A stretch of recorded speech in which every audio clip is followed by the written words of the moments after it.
My name is Paige Sullivan, and I was adopted when I was 3 days old. My parents, Robert and Diane Sullivan of Brentwood, Tennessee, just outside Nashville, were good people. My father owned a successful insurance agency with offices in 3 counties. My mother was a former elementary school teacher who'd left the classroom to raise her children and volunteer at the church. They lived in a 5-bedroom colonial on a cul-de-sac called Magnolia Lane, with a swimming pool in the backyard and a golden retriever named Scout who slept at the foot of my bed every night. They'd tried for 8 years to have children. When the fertility treatments failed, they turned to adoption. They found me through a private agency in Nashville, a healthy newborn girl whose birth mother was a 19-year-old college student who wasn't ready. That's all I knew about my origins. That's all I'd ever wanted to know. My parents brought me home to Magnolia Lane in a yellow blanket that my mother still keeps in her cedar chest. She tells the story every year on my birthday, how my father cried when he first held me, how Scout sniffed the carrier and immediately appointed himself my guardian, how the neighbors brought casseroles for 2 weeks straight. 2 years after they adopted me, the miracle happened. My mother got pregnant. The doctors called it spontaneous remission of infertility, a phrase that always made me think of cancer going away, which seemed like an odd way to describe my sister's origin. Rachel was born on a sweltering July afternoon. She was a difficult baby, colicky, sleepless, demanding. But my parents were overjoyed. They had 2 daughters. Now, their family was complete. Growing up, I never felt different, at least not from my parents. They treated us equally. Same Christmas presents, same college funds, same curfews, same rules about no television until homework was done. But Rachel was obsessed with the difference between us. It started when we were children, in ways so subtle I almost didn't notice. She'd introduce me as my adopted sister with a weird little pause before adopted, like she was announcing a medical condition. She'd tell her friends, "We're not really sisters, not technically," and when I'd confront her, she'd say, "What? It's true. It's not an insult. It's just a fact." In middle school, she started a rumor that my birth mother was a drug addict. A rumor with no evidence, no basis, no truth. But middle schoolers are cruel, and the rumor spread. I spent 6th grade being asked if I had crack baby problems by kids who didn't even know what that meant. My parents punished Rachel, grounded her for a month, made her apologize. But the damage was done. In high school, Rachel's fixation on my adoption became more sophisticated. She'd make pointed comments at family dinners.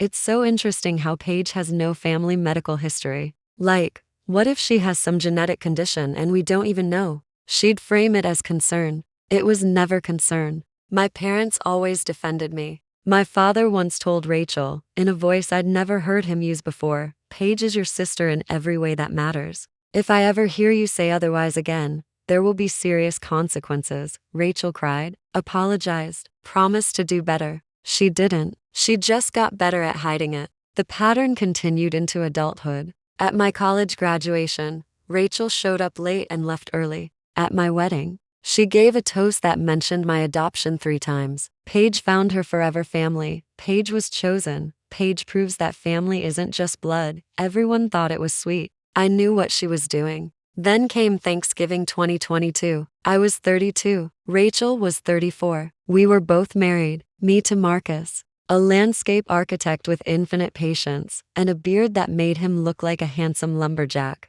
Rachel to Brad, a man who sold commercial insurance and had exactly the personality you'd expect from someone who sells commercial insurance. Rachel had 2 kids, Harper and Hunter, ages 6 and 4. Marcus and I had a 1-year-old daughter named Maya, who had just learned to walk and was in the phase where she grabbed everything within reach. The gathering was at my parents' house on Magnolia Lane, the same house I'd grown up in, with the same pool in the backyard and the same golden retriever, a descendant of Scout, now on his 3rd generation. The dining room table was set with my mother's wedding china and the silver candlesticks that had belonged to my grandmother. It was a big group. My parents, Rachel and Brad and their kids, Marcus, Maya, and me. My Aunt Patricia, my mother's younger sister, with her new husband, a quiet man named Frank who'd apparently made a fortune in commercial flooring. The tension was there from the start, simmering beneath the surface of pleasantries and passing of dishes. Rachel had been in a mood all day, snapping at Brad, scolding Harper for spilling cranberry juice, rolling her eyes when my mother asked her to help in the kitchen.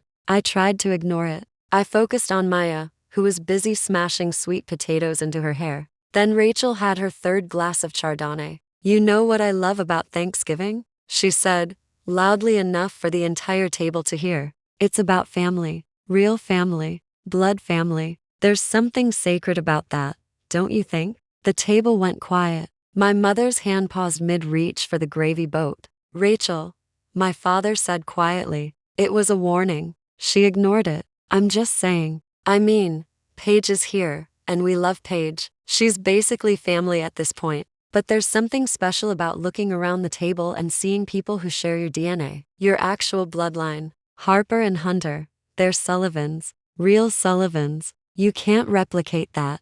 My husband, Marcus, reached under the table and took my hand. My mother set down her fork. "Rachel, that's enough." "What?" "I'm not saying anything bad. I'm acknowledging reality. Paige is adopted. It's not an insult. It's just what happened. She's not a Sullivan by blood. We all know it. I don't know why everyone pretends otherwise." The silence that followed was the heaviest I'd ever felt. My father's face had gone red. Aunt Patricia was staring at her plate. Brad was examining his wine glass like it contained the secrets of the universe. Maya, oblivious, threw a piece of roll across the table. I didn't cry. I didn't yell. I didn't storm out. I just looked at Rachel, really looked at her, the way you look at something you finally decided to understand, and I said, in a voice so calm it surprised me, "You're right, Rachel. I'm not related to you by blood. And honestly, right now, that feels like the biggest blessing of my entire life." I picked up Maya, who was now trying to eat a napkin, and excused myself from the table. Marcus followed. We spent the rest of the evening in the backyard, watching the sun set over the swimming pool while Maya toddled around collecting fallen leaves. My mother came outside twice to apologize. My father came out once, hugged me for a long time without saying anything, and went back inside. Rachel left without saying goodbye. That night, lying in my childhood bed with Maya asleep in a portable crib beside me, I couldn't stop thinking about Rachel's words. Blood family. Real Sullivans. DNA. I'd never been curious about my birth parents. My family was my family. But Rachel's obsession with biology had planted a seed. What if I took a DNA test? Not to find my birth parents. I didn't care about that. But to explore the Sullivan family tree. To see what connections might exist. To understand, maybe, why Rachel was so fixated on bloodlines when the rest of us were perfectly content with love. The next morning, I ordered a DNA kit online. 6 weeks later, the results came back. My ancestry was mostly Irish and Scandinavian, which was interesting but not surprising. The platform also showed me a list of genetic relatives, people who'd taken the same test and shared enough DNA to be identified as potential cousins, aunts, uncles, half-siblings. My parents had both taken the test years earlier, part of a genealogy project my father was doing to trace the Sullivan line back to Ireland. Their results were in the system. My mother's family tree appeared on my dashboard: her parents, her sister Patricia, various cousins. And then I saw something I didn't expect. A woman named Caroline was listed as my mother's close genetic relative. The platform estimated she was either a niece, a half-sister, or significantly a daughter. She was 34 years old, Rachel's exact age. I stared at the screen for a long time. Then I started searching. I found Caroline on social media. She lived in Memphis, only 3 hours from Nashville. She worked as a pediatric nurse. She had a husband and 2 kids. And she had a photo on her profile, a graduation photo from nursing school. In the photo, standing next to Caroline, was a woman who looked exactly like my mother. Younger, different hairstyle, but unmistakably, undeniably Diane Sullivan. My mother. I felt the world tilt. I reached out, carefully, politely. I sent Caroline a message. "Hi, this is going to sound strange, but I took a DNA test and your name came up as a close genetic relative. I think we might be connected through my mother's side. Her name is Diane Sullivan, maiden name Crawford, from Brentwood, Tennessee. I know this is unusual, but if you're open to talking, I'd love to connect." Caroline called me that same night. Her voice was shaking. "I've been looking for my birth mother for 15 years, she said. "I was adopted as an infant through a private agency in Nashville. The records were sealed. I did the DNA test 3 years ago, hoping for a match. I never got one, until now. Your mother, Diane, Is she? I sat on my couch, my heart pounding, and told Caroline what I knew, which wasn't much, but it was enough to confirm what we both suspected. My mother, Diane Sullivan, had a secret she'd kept for 34 years. At 19, before she'd met my father, she'd gotten pregnant. She'd been sent away to visit an aunt in Mississippi. The story went and she'd come back 6 months later, slimmer, quieter, and never spoke of it again. She'd met Robert Sullivan 2 years later. They'd married, tried for children, failed, adopted me, and then, miraculously, had Rachel. The entire family narrative was built on a foundation with a crack in it, a crack my mother had hidden for 3 decades. I sat with this information for 2 weeks. I didn't tell anyone. I thought about burying it. I thought about confronting my mother privately and letting her decide what to do. But then Rachel sent a group text to the entire extended family. It was a reminder about the upcoming Christmas gathering at her house. And it included this sentence: "So excited to celebrate with the real Sullivans. Paige, you're of course welcome to join us, since you're basically family at this point." The passive-aggressive smiley emoji. The basically family. The quotation marks around real. I sat in my kitchen staring at that text, and I felt something shift inside me. Rachel had spent 30 years making me feel like an outsider. She'd built her entire identity around being the real daughter, the biological one, the keeper of the bloodline. And it was all built on a secret that would destroy that identity completely. I didn't post in the group chat immediately. I called Caroline first. "I need to tell you something," I said. "And I need to ask your permission." Caroline listened. When I finished, she was quiet for a long moment. Then she said, "I've been waiting 34 years for my family to acknowledge I exist. If you're ready to tell the truth, I'm ready to be part of it." That night, I replied to Rachel's group text.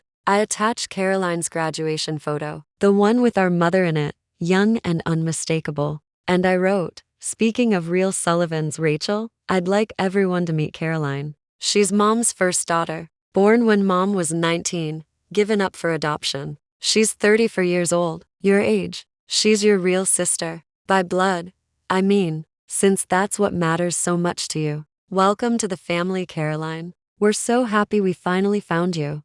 The chaos that followed was biblical. My mother called me within 10 minutes, sobbing. She confessed everything: the pregnancy at 19, the adoption, the decades of guilt and secrecy. My father, it turned out, had always suspected. He'd found a letter years ago, never confronted her, and decided to love her anyway. Rachel went silent, completely. For 3 weeks, she didn't respond to any messages, any calls, any attempts at contact. Caroline came to Nashville for Christmas, not at Rachel's house, but at mine. My parents came too. My mother and Caroline met for the first time in my living room, and it was one of the most painful, beautiful, complicated moments I've ever witnessed. My mother spent an hour apologizing. Caroline spent an hour forgiving her. They've been building a relationship ever since. Rachel eventually emerged from her silence. She sent me a private message that said, "You ruined my life. You took everything from me. I was the real daughter.